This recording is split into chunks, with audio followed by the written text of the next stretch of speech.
So my dad's birthday's coming up, and I had an idea for a hammer. I like to make his presents because it's a little more personal, and I like to make things anyway. So a couple of years ago, I made him a baseball bat, and I put an old Corvette logo with his name and stuff under it.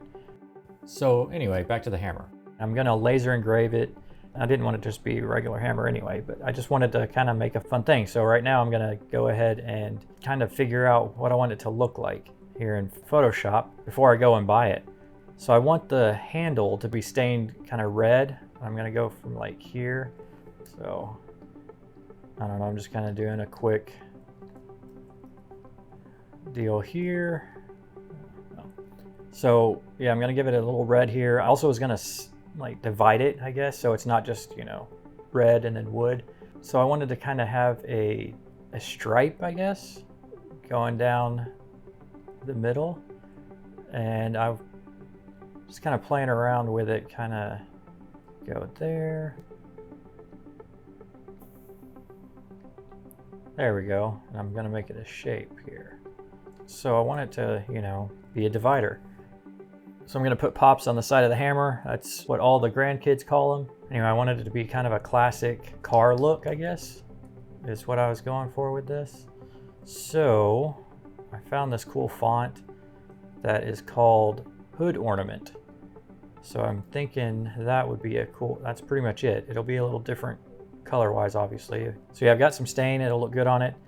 So I guess the next step is to actually go, you know, buy the hammer. So I ran over to the local Ace Hardware, checked out what they've got, and found a good one that didn't have anything on the handle, which is fantastic. So I didn't have to worry about, you know, someone else's logo already on it. Gonna take off all the stickers. So I'm gonna sand it all the way down to the bare wood because I can't add the stain over top of this finish. I'm gonna take it over to my laser. I've got the Atomstack A5 Pro laser engraver, and it has done a great job for me so far. Nice, inexpensive laser, a good one to get started with. I've got my text already into light burn, so I'm gonna send it on over to the laser and get it started. This wasn't too long of a burn. It took about 7 minutes, and I ended up doing both sides of it. That way, either way you flip it, you'll see his name.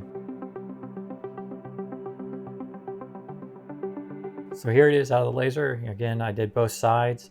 So I'm gonna stain down here on the handle, and then I'm gonna have a stripe right there to separate it. That way it'll divide the red wood from the actual natural wood. So I'm gonna go ahead and tape it off so that I know where to stop the stain and it won't bleed over too much onto the top part of the handle. So I'm using some Varathane wood stain. It's water-based and it's barn red.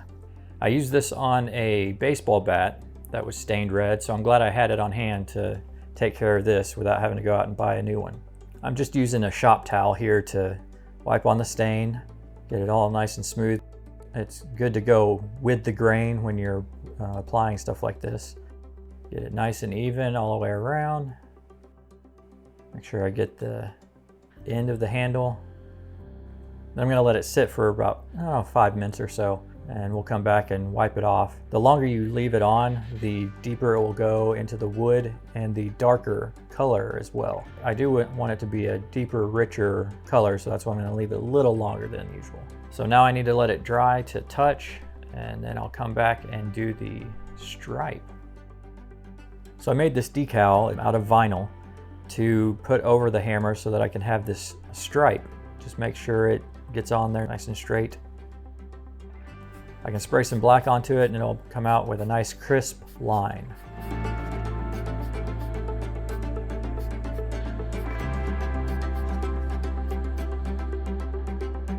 Now that all the paint and stain is dry, it's time to finish.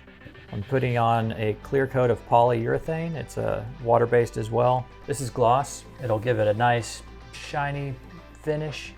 What I'll do is I'll put a coat on, and then you can reapply after a couple hours. So I'll probably put 3 coats on it. All right, I'm all done. Here it is. I'm super excited about how it turned out. I love that you can see the wood grain under the stain. That's why I didn't use paint. I wanted to see the wood throughout. I love the stripe in between. The engraving turned out great. I did it on both sides. So if you're swinging right or left-handed, you'll be able to see it. It was all around fun to make. I think he'll love it. Hit the like button if you enjoyed the video, subscribe if you haven't already, and I'll see you in the next one.